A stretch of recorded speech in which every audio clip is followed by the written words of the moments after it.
which is kind of wild for me because I know this is a controversial topic and I like to stay away from anything that I think will put me into like really annoying or uncomfortable conflict.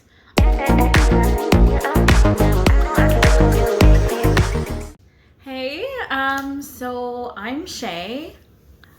I am not a YouTuber. You know, I haven't built up crazy skills in presentation or video editing or anything like that. I don't have fancy sets or backgrounds or costumes or... Despite that, we are kicking it here, old YouTube school style, where I'm sitting in, not my bedroom, but my living room in my almost brand new apartment that is all mine for the first time. That has nothing to do with the video. I'm just excited about it.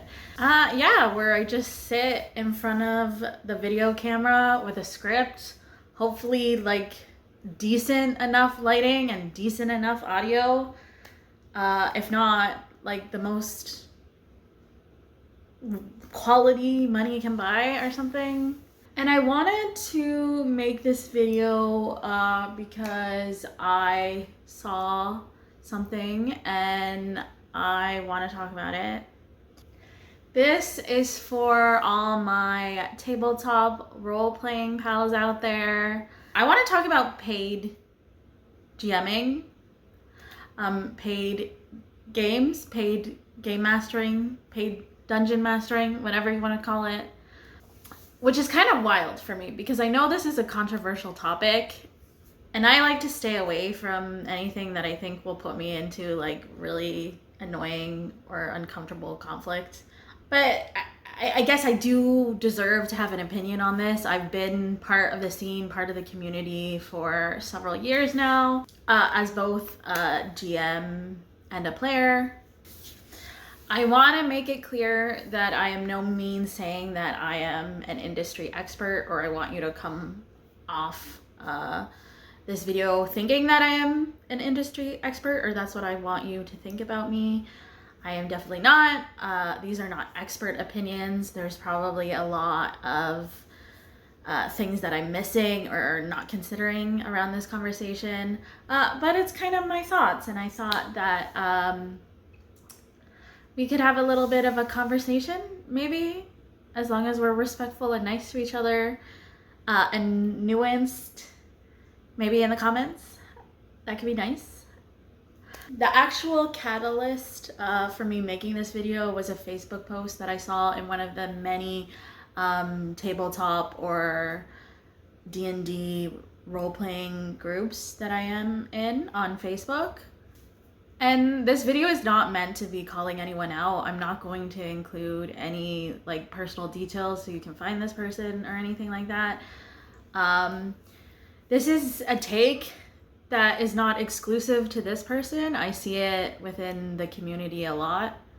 So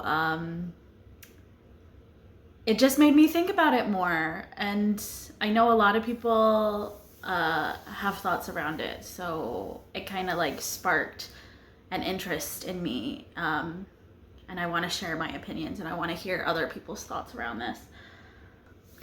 So what was this post that I saw that made me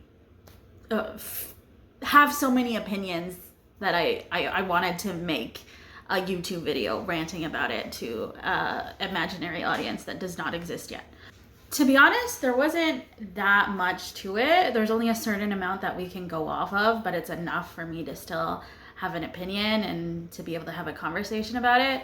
But the original poster posted a screenshot of a conversation between themselves and their potential GM.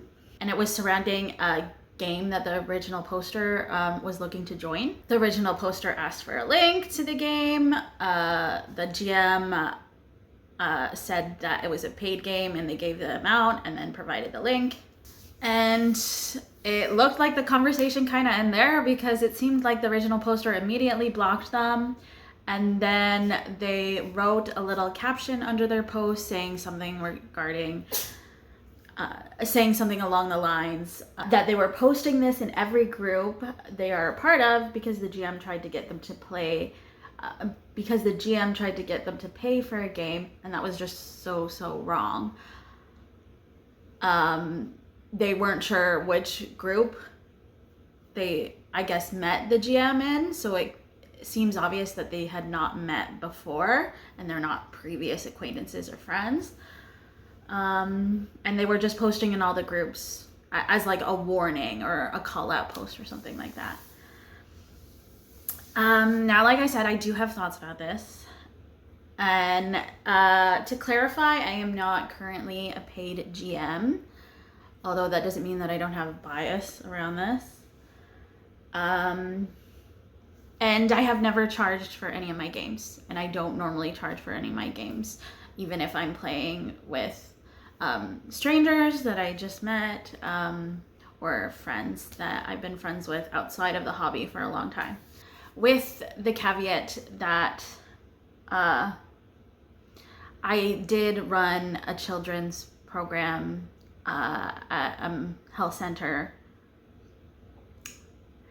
and I did a TTRPG programming with them for a while, but that programming was free for the participants, and I was paid by the agency to do that. So this anti-pay mentality is not new to the scene, right? We've seen it before. We've seen it a lot, at least I have. But there's nuance in this situation too, right?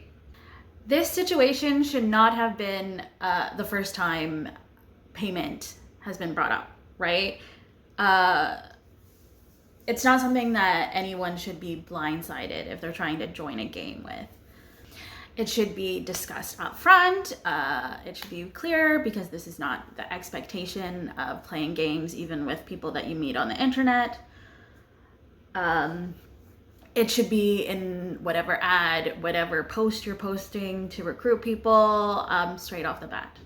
And we don't really know from the small amount of context that we got. Maybe it was. In my own experience as a paid,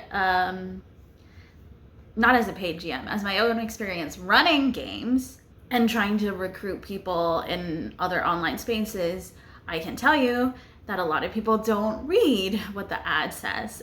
They miss a lot of parts of it. They miss really important parts of it. But at the end of the day, we can only go based on this person's reaction, which seems to imply that it was not made clear up front that this was a paid game. Now, does this make this a scam or something that is so bad? I mean, it's not great, but I don't know if it's a scam. The expectation of payment should have been made and clearer before this, but it was made before they actually joined or played the game. So it's not like it's extorting this person for their money, right? They weren't tricked into paying and then payment was demanded afterwards. So I don't really know if it deserves its own call out post in every single Facebook group or otherwise that you're a part of, unless you believe that paid games are inherently immoral and everyone else in these groups kind of align with your same views. My cat just jumped on my lap and then just immediately fell. That was kind of a failure for you, huh? So are paid games inherently immoral? I should stick with my opinion that it is not, but I'm gonna say that it just is not. You could argue that it goes against the spirit or intent of the original game. I guess we're talking generalized about tabletop role-playing games, so maybe if we're talking just about Dungeons and Dragons. Hello, sweetie. Are you alright? You took a little bit of a tumble. A little kitty for the camera. You know, a bunch of friends sitting around a table in their GM's basement in the 80s or whatever. It's not the 80s anymore, and things have changed. But to add more nuance to this situation, there is a common complaint that I've seen of people not wanting to see their beloved hobby be more and more commodified, commercialized and monetized in this, capitalist nightmare society in which we are forced to live in. I can recognize that there's something special in a group of friends coming together and spending this time, energy, work, even money freely just because they like it and they like playing the game and they like spending time together. I understand why people want to protect that. If you personally have a distaste for paid games, that's valid. If you don't want to engage with them, if you want to create spaces where that's not a thing, it's not allowed, that's fair. I don't think it's fair to call paid game masters inherently immoral, though. And, they've been a thing in the hobby for a while. I mean, there's Adventure League Dungeon Masters, there's, Matthew Mercer, Brendan Lee Mulligan, and me, in a way, when I told you about GMing for the community health center. It is a little different in all of those situations because for Matthew Mercer and Brendan Lee Mulligan, they're doing shows and creating content. They're getting paid in a different way. In my case, I was getting paid in a different way. But all of us were getting paid for our GMing. And, oh, you want to contribute? There's the other one. I don't think we're gonna get him on camera, but he wants to say hi. And for better or worse, if you want to admit it or not, there's an aspect of supply and demand here, right? There's a lot more players than GMs. I think that's something that most of us can agree with. And you might not ever be willing to pay for a game, but there's obviously people who are. Maybe they don't have anyone who's willing to pick up the mantle of GM. Maybe they're looking for an elevated gaming experience. That's their choice, right? And this could be a topic for a whole nother video, but there's a lot of expectations put on game masters nowadays. The ideal, and what a lot of people strive for, is that the game master is just another friend, like the other players, just enjoying their time running the game. But burnout among GMs is common for a reason. It's a lot of work. This maybe shouldn't be the case, but a lot of things usually fall to the GM. Scheduling, hosting maybe, writing the whole entire thing, improvising, facilitating, playing referee, making sure the game is safe, dealing with conflicts. It's a lot. And maybe they generally do enjoy doing all those things. It doesn't really change the amount of work that goes into it. Mama always said, do something you love and you'll never have to work a day in your life. And God, does quitting my day job and doing something I love, and that's creative and fun, like GMing, seem more and more appealing as the days go by. Of course, all the ethics of providing a service comes into play.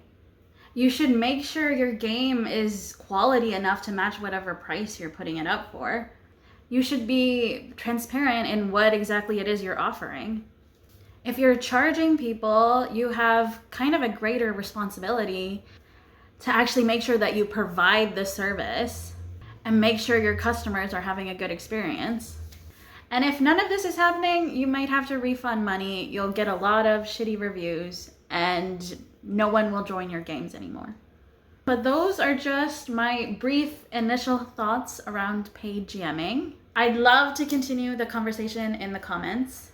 I'm curious to hear other nuanced takes on this. I didn't really go into a crazy amount of detail, just a short little rant, I guess.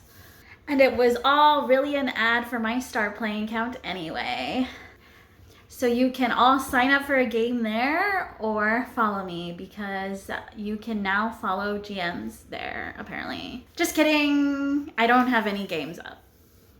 I don't have any paid games up. But I might in the future, because paid GMing is not inherently bad. Thank you for watching. Either you will see me later or see me never. I have no idea if I'm gonna upload more videos or not. It's a mystery that will only be solved. It's a mystery that will only be solved if you subscribe.